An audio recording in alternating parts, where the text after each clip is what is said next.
નમસ્કાર દર્શક મિત્રો, હું શીતલ મહેતા ન્યૂઝ ઓફ કચ્છમાં આપનું સ્વાગત છે। જોઈએ આજના સમાચાર।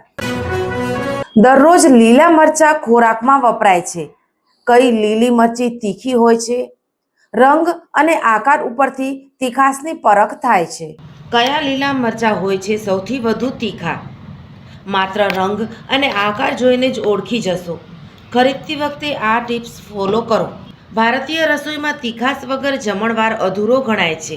ઘણા લોકો ભોજનની સાથે કાચા તીખા મરચાં ખાવાના શોખીન હોય છે, પરંતુ બજારમાં જ્યારે આપણે મરચાં લેવા જઈએ છીએ ત્યારે ઘણીવાર એવું બને છે કે મરચાં દેખાવમાં સારા લાગે પણ તીખાસમાં સાવ ફિક્કા હોય।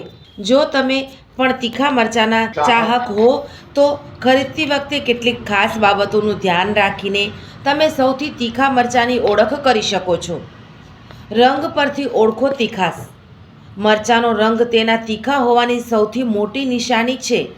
જ્યારે પણ તમે મરચાં ખરીદો ત્યારે ઘેરા લીલા રંગના મરચાં પસંદ કરો। આછો લીલો કે પીળાશ પડતો રંગ ધરાવતા મરચાં તીખાસમાં ઓછા હોય છે। મરચું જેટલું વધુ ડાર્ક હશે તેમાં કેપ્સેસિન તીખાસ આપતું તત્વનું પ્રમાણ એટલું જ વધારે હશે। મરચાંના આકાર પરથી પણ તેના તીખા હોવાનો અંદાજ લગાવી શકાય છે। સામાન્ય રીતે પાતળા અને લાંબા મરચાં વધુ તીખા હોય છે।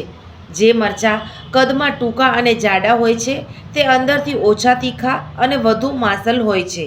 આ ઉપરાંત જે મરચાંની સપાટી એકદમ લીસી, પાતળી અને ચમકદાર હોય તે ખૂબ જ તીખા હોવાની શક્યતા રહેલી છે। તાજા અને તીખા મરચાંની ઓળખ તેને તીવ્ર સુગંધથી પણ થઈ શકે છે। જ્યારે તમે મરચાંને નજીકથી સૂંઘો છો ત્યારે જો તેમાંથી એકદમ તેજ અને તીખી ગંધ આવે તો સમજી લેવું કે આ મરચાં તમારા ભોજનમાં જોરદાર તીખાસ ઉમેરશે। તીખા મરચાં સ્વાદ તો વધારે છે, પણ તેની સાથે સાવધાની રાખવી પણ એટલી જ જરૂરી છે। હાથમાં બળતરા। જો મરચાં ખૂબ તીખા હોય તો તેને કાપતી વખતે રસોડાના ગ્લવ્સ પહેરવા હિતાવહ છે। તેનાથી આંગળીઓમાં બળતરા નહીં થાય। આંખોથી દૂર રહો। મરચાં કાપ્યા પછી તરત જ સાબુથી હાથ ધોઈ લો। હાથ ધોયા વગર ક્યારેય આંખો કે ચહેરાને અડવું નહીં તો ભારે બળતરા થઈ શકે છે। મર્યાદિત સેવન। વધુ પડતા તીખા મરચાં ખાવાથી પેટમાં બળતરા કે એસિડિટી થઈ શકે છે, તેથી હંમેશા મર્યાદિત માત્રામાં જ તેનું સેવન કરો। આ હતા આજના સમાચાર। આવતીકાલે ફરી મળીશું, ત્યાં સુધી મને રજા આપશો। નમસ્કાર।